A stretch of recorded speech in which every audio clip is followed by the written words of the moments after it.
नमस्कार दोस्तों, स्वागत है आपके अपने चैनल जी फैक्ट पर। आज की इस वीडियो में हम बात करेंगे आज के करंट जीके के बारे में। उससे पहले हम लोग एक बार कल का रिवीजन करेंगे, जिसे हम लोग यस्टरडे डोज के नाम से भी जानते हैं। नंबर 1 क्वेश्चन है, इंडोनेशिया में चल रही वर्ल्ड पिकल बॉल चैंपियनशिप में जयपुर के आदित्य ने पुरुष साइकिल वर्ग में कौन सा पदक जीता है? तो आपको आंसर याद रखना है कि इसमें स्वर्ण पदक जीता है। जबकि आदित्य की अगर हम बात करें, युगल रूप में अगर बात करें तो इसने रजत पदक जीता है। जबकि एकल के रूप में कौन सा पदक जीता है? तो इन्होंने स्वर्ण पदक को जीता है। यह आपको ध्यान रखना है। राजस्थान सरकार ने हाल ही में कौन से विधेयक को विधानसभा की प्रवर समिति के समक्ष भेजा है? तो याद रखना है कि सबके लिए स्वास्थ्य का अधिकार ऐसा अधिनियम लाने वाला है गवर्नमेंट, जिसको अभी प्रवर समिति के पास भेजा गया है। इस पर अभी विचार विमर्श चल रहा है। हो सकता है कि आने वाले समय में इसको लागू किया जाए। अगला क्वेश्चन है इसका, गांधी सप्ताह का आयोजन कब किया जाएगा? तो आपको आंसर याद रखना है कि गांधी सप्ताह का जो आयोजन है वो 2 अक्टूबर से 8 अक्टूबर के मध्य किया जाएगा। गांधी जयंती आप लोगों को पता है 2 अक्टूबर को आती है। इस बार गांधी सप्ताह का आयोजन किया जाएगा, जो कि 2 अक्टूबर से लेकर 8 अक्टूबर तक किया जाएगा। ये हर एक जिले पर किया जाएगा, तो ये आपको ध्यान रखना है। ठीक है, बढ़ते हैं अगले क्वेश्चन की तरफ। राजस्थान में निःशुल्क सैनिटरी नैपकिन किस योजना के तहत वितरित किए जा रहे हैं? तो आपको आंसर याद रखना है कि 100 उड़ान योजना के तहत इसको वितरित किए जा रहे हैं। और इसमें अभी याद रखें हम लोग कि पिछले एक वर्ष में इस पर जो है 104 करोड़ रुपए का खर्चा है। इसलिए भी ये फिलहाल चर्चा में है। और जो चीज़ चर्चा में होती है आप लोगों को पता है, एग्जाम में जरूर आती है, तो इसको जरूर ध्यान रखें आप लोग कि उड़ान योजना के तहत जो है निःशुल्क सैनिटरी नैपकिन को वितरित किया जा रहा है। बढ़ते अगले क्वेश्चन की तरफ। जेंडर रेस्पॉन्सिव गवर्नेंस कार्यशाला का आयोजन कहाँ किया जा रहा है? तो आपको आंसर याद रखना है कि इसका जो आयोजन है वो उदयपुर में किया जा रहा है। बढ़ते हैं अगले क्वेश्चन की तरफ। राज्य के स्कूलों में विद्यार्थियों को अब हर चौथे शनिवार को नो बैग डे के किस दिन कार्यक्रम के तहत लघु फिल्में दिखाई जाएगी? तो आपको आंसर याद रखना है कि इसमें मैं भी वैज्ञानिक हूँ कार्यक्रम के तहत जो है हर चौथे शनिवार को एक फिल्म दिखाई जाएगी, जो करीब 3 से 10 मिनट तक होगी। और इसका जो मेन उद्देश्य है कि छात्रों में जागरूकता और उनको वैज्ञानिक प्रवृत्ति और प्रवृत्त करना इनका मुख्य उद्देश्य है। याद रखना है कि ये मैं भी वैज्ञानिक कार्यक्रम के तहत दिखाई जाएगी। ठीक है, अगला क्वेश्चन है, राज्य की किस संस्था ने ओडिशा सरकार की खेती की तकनीक सीखने का प्रस्ताव भेजा है? तो आपको आंसर याद रखना है कि राष्ट्रीय बीजीय मसाला अनुसंधान तबीजी अजमेर ने यह प्रस्ताव भेजा है। बढ़ते अगले क्वेश्चन की तरफ।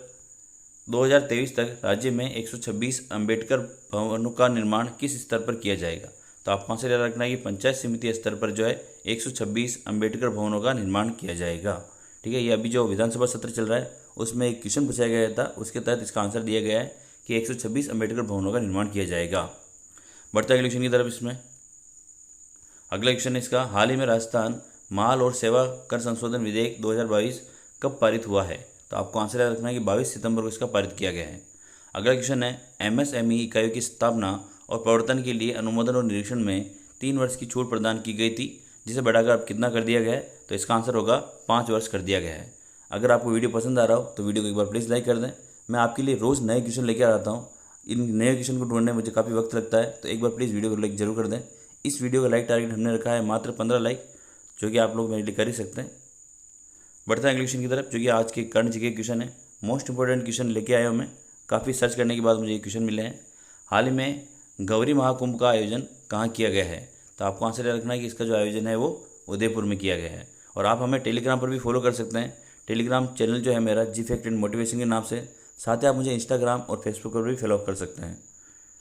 अगला क्वेश्चन है, राजस्थान की किस संस्थान ने डीआरडीओ का industrial academy centre of excellence का स्थापना किया जाएगा? तो आपको आंसर रखना है कि आईआईटी जोधपुर के अंदर जो है डीआरडीओ का industrial academy centre of excellence स्थापित किया जाएगा। अगला क्वेश्चन है, राजस्थान राज्य हस्तशिल्प नीति जारी करने वाला कौन सा राज्य बन गया है? आपको पता है कि अभी हाल ही में राजस्थान ने जो है राष्ट्रीय हस्तशिल्प नीति जारी की है। और ये जो नीति है आपको याद रखना है कि 17 सितंबर को जारी की गई है। कितनी सितंबर को जारी की गई है? तो 17 सितंबर को। और उस दिन एक नीति और भी जारी गई थी, जिसको हम लोग एमएसएमई नीति के नाम से भी जानते हैं। और ये दोनों जो है 17 सितंबर को लागू की गई है। और ऐसा करने वाला जो है राजस्थान पूरे भारत का तीसरा राज्य बन गया है, याद रखना है ना। इससे पहले जो है असम और ओडिशा ने भी इसी तरह की एक पृथक नीति जारी की है। प्रत्येक वर्ष दिसंबर में राष्ट्रीय स्तर पर हस्तशिल्प सप्ताह का आयोजन होगा, जिसमें हस्तशिल्पियों को पुरस्कृत किया जाएगा। और याद रखना कि इसका जो आयोजन है दिसंबर में वो जयपुर में किया जाएगा ना। कहाँ किया जाएगा इसका आयोजन? तो जयपुर में इसका आयोजन किया जाएगा। राष्ट्रीय स्तर का आयोजन होगा एक तरीके से, है ना। और इसकी मॉनिटरिंग कौन करेगा? तो इसमें राज्य स्तरीय मॉनिटरिंग कमेटी के अध्यक्ष जो है उद्योग एवं वाणिज्य मंत्री राजस्थान इसके मंत्री इसके अध्यक्ष होंगे, ध्यान रखना है ना आप लोगों को। तो मॉनिटरिंग जो है उद्योग एवं वाणिज्य मंत्री द्वारा की जाएगी यहाँ पर। बढ़ते अगले क्वेश्चन की तरफ। वीडियो आपको जरूर पसंद आ रहा होगा तो वीडियो को प्लीज़ एक बार लाइक जरूर कर दें आप लोग। अगला क्वेश्चन है अपना कि हाल ही में राज्य के किस जिले में ALS-50 ड्रोन सिस्टम का सफल परीक्षण किया गया है। ऑप्शन है जैसलमेर, बीकानेर, बाड़मेर और जोधपुर। तो आपको इसका आंसर याद रखना है कि जैसलमेर। जैसलमेर में भी कहाँ पर बात करें तो इसमें पोखरण में इसका आपको सफल परीक्षण किया गया है। ALS-50 drone system Tata advance system limited ने, और इसका निर्माण किसने किया है तो टाटा एडवांस सिस्टम लिमिटेड ने इसका निर्माण किया है। और इसका जो परीक्षण है पोखरण फायरिंग रेंज में ALS-50 ड्रोन सिस्टम का सफल परीक्षण किया गया है। और इस ड्रोन की खासियत बात क्या है तो ये 23 किलो भार क्षमता को 1000 किलोमीटर तक ले जा सकता है। इसकी जो ये खास क्षमता है कि भाई ये 23 किलो का वजन जो है 1000 किलोमीटर तक ले जा सकता है। और ये ड्रोन जो है छोटे और तंग स्थानों पर युद्ध के दौरान बेहद कारगर साबित होगा और इसके द्वारा जो है बमबारी की जा सकती है, ये भी आपको ध्यान रखना है, ठीक है। अब बढ़ते हैं अगले क्वेश्चन की तरफ। ग्रामीण घेर कृषि विकास अभिकरण, जिसको हम लोग रूडा के नाम से भी जानते हैं, राजस्थान में हस्तशिल्प बाजार का आयोजन कहाँ करेगी। ऑप्शन है अलवर, भरतपुर, धौलपुर और करौली। तो आपको आंसर याद रखना है कि इसका जो आंसर होगा अलवर में इसका आयोजन किया जाएगा, ठीक है। और किसके द्वारा किया जा रहा है तो रूडा के द्वारा किया जा रहा है। अब इसमें क्या खास बात है तो इसको पढ़ते हैं हम लोग कि श्रीमती रावत ने प्रदेश में पहली बार अलवर के प्रताप ऑडिटोरियम में 26 सितंबर से 2 अक्टूबर तक 7 दिवसीय शिल्पांकन क्राफ्ट बाजार का आयोजन किया जा रहा है। आपको याद रखना है कि कहाँ पर किया जाएगा, अलवर में किया जाएगा। और कहाँ पर किया जाएगा तो प्रताप ऑडिटोरियम में किया जाएगा। 26 सितंबर से 2 अक्टूबर तक किया जाएगा, ठीक है। इस प्रदर्शनी में देश के विभिन्न प्रदेशों की लगभग 60 स्टॉल के माध्यम से पश्चिम बंगाल, मध्य प्रदेश, उत्तर प्रदेश, तेलंगाना, नागालैंड आदि राज्यों के हस्तशिल्पों की बेजोड़ कलाकृतियों के अनूठे समागम में खुर्जा की पोटरी, सहारनपुर का फर्नीचर, बनारसी साड़ियाँ, पश्चिम बंगाल एवं नागालैंड की ड्राई फ्लावर, पंजाब की फुलकारी, मध्य प्रदेश की चंदेरी साड़ियाँ, पोखरण का टेरिकोटा, गुलाबी नगर की ब्लू पोटरी एवं बंदेज, रजवाड़ों के समय की परंपरागत वस्त्रों पर हस्त छपाई, कुंभकारी कला, चमड़े व पत्थर की कलात्मक वस्तुएं इत्यादि की प्रदर्शनी और बिक्री यहाँ पर की जाएगी। इन इतनी सारी स्टॉल्स यहाँ पर लगाई जाएगी और इसलिए ये काफ़ी खास इंपॉर्टेंट हो जाता है। अलवर में आयोजन किया जाएगा, साथ ही प्रताप ऑडिटोरियम में 26 सितंबर से लेकर 2 अक्टूबर तक इसका आयोजन किया जाएगा। तो मोस्ट इंपॉर्टेंट क्वेश्चन है, आपको ध्यान रखना है इसका। वीडियो को एक बार लाइक जरूर कर दें भाई लोगों। बढ़ते हैं अगले क्वेश्चन की तरफ। हमारा स्वास्थ्य है हमारी जिम्मेदारी अभियान का आयोजन राज्य में कब किया जाएगा। तो आपको आंसर याद रखना है, इसमें जो है 26 सितंबर का इसका आयोजन किया जाएगा। राज्य में डेंगू, चिकनगुनिया, मलेरिया की रोकथाम और नियंत्रण के लिए हमारा स्वास्थ्य है हमारी जिम्मेदारी अभियान चलाया जाएगा और इसका जो आयोजन है वो 26 सितंबर से 21 अक्टूबर तक इसका आयोजन किया जाएगा। तो ये भी काफ़ी इंपॉर्टेंट क्वेश्चन है, याद रखना आप लोगों को। अगला क्वेश्चन है, प्रदेश में पशुओं में फैल रहे लंपी रोग पर नियंत्रण के लिए राज्य सरकार के पशुपालन विभाग ने रोजाना कितने टीकाकरण का लक्ष्य रखा है। तो ये आज की सुजस का क्वेश्चन है और काफ़ी इंपॉर्टेंट क्वेश्चन है। तो आपको आंसर याद रखना है कि 1 लाख टीकाकरण का लक्ष्य निर्धारित किया गया है, यानी हर दिन जो है 1 लाख टीके लगाए जाएंगे पशुओं को लंपी रोग की रोकथाम के लिए।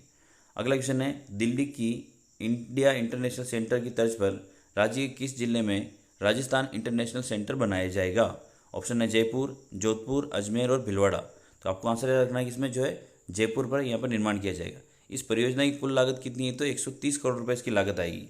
और ऑडिटोरियम की जो दीवारें हैं जैसलमेर की पटवाओं की जो हवेली है उसकी बनी जाली पर आधारित होगी।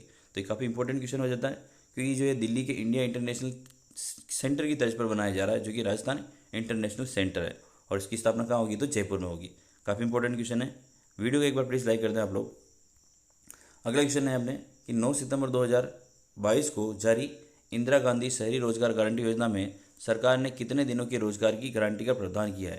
पहली बात तो ये स्कीम कब लागू हुई तो 9 सितंबर 2022 को लागू हुई है, ठीक है। और इसमें जो है रोजगार की बात करें तो हम लोग 100 दिन की रोजगार यहाँ पर मिला जाएगा आप लोगों को, ठीक है। और इसमें जो आयु वर्ष रखा गया है वो 18 से 60 वर्ष इसमें रखा गया है, ये भी आप लोगों को ध्यान रखना है इसमें, है ना। बढ़ते हैं क्वेश्चन की तरफ। राजस्थान संगीत नाटक कला अकादमी जोधपुर का अध्यक्ष किसे नियुक्त किया गया है। तो आपको याद रखना है कि बीना का मालू को जो है इसका जोधपुर जो राजस्थान संगीत नाटक अकादमी है जोधपुर का अध्यक्ष नियुक्त किया गया है। साथ ही आपको याद रखना है कि लक्ष्मण व्यास जो है ललित कला अकादमी जो है उसका अध्यक्ष बनाया गया है इनको। तो ये भी आप लोगों को ध्यान रखना है। आपको कमेंट सेक्शन में बताना है कि इकरम राजस्थानी जो है वो किसके अध्यक्ष हैं, ये भी आपको कमेंट सेक्शन में बताना है। अब हम लोग आज की क्विज की क्वेश्चन करेंगे जिसका आंसर आपको कमेंट सेक्शन में बताना है। नंबर 1, राजस्थान की किस संस्था में DRDO का industrial academy centre of excellence स्थापित किया जाएगा। तो आंसर आप कमेंट सेक्शन में जरूर लिखें आप। और वीडियो को आप लोग अगर यहाँ देख रहे हैं तो आप लोग मेरे लिए काफ़ी खास हैं। एक बार वीडियो को प्लीज़ लाइक जरूर करें और अपने दोस्तों के साथ जरूर शेयर करें और मुझे इंस्टाग्राम, टेलीग्राम और फेसबुक पर जरूर फॉलो करें। अगला क्वेश्चन है इसका, दिल्ली के इंडिया इंटरनेशनल सेंटर की तर्ज पर राज्य के किस जिले में राजस्थान इंटरनेशनल सेंटर बनाया जाएगा? तो इन दोनों के आंसर आपको कमेंट सेक्शन में लिखना है, साथ ही वीडियो को लाइक भी करना है। जय हिंद दोस्तों।